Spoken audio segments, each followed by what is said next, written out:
Huli tayo tilapia mga idolo. Yun, ganda ng pagkakahagis natin dyan. Ayan na, kinakagat na.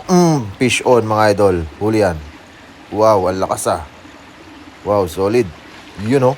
Uy, magjowa mga idol. Ayan na, magjowa ito. Wow, ang lalaki. Sheesh. Grabe oh.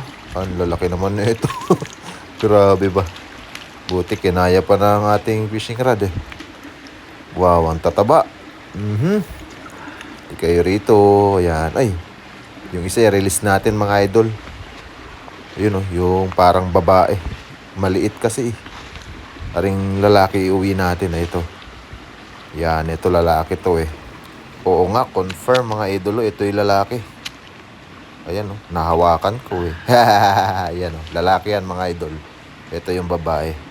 Pakawalan natin to. Yung babae kasi makapaghanap pa to ng jowa eh. Maingitlog pa to. Yan oh. Ayan, itong lalaki, ito yung iuwi natin. Yung mga malalaki lang talaga yung pang-ihaw, yung target natin mga idol. Pwede na to.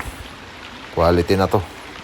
Ayan, ito, dalawa na kayo dyan. Puro to lalaki mga idol. Opo, confirm. Yun oh. Wow, ganda. Alright. Yes sir.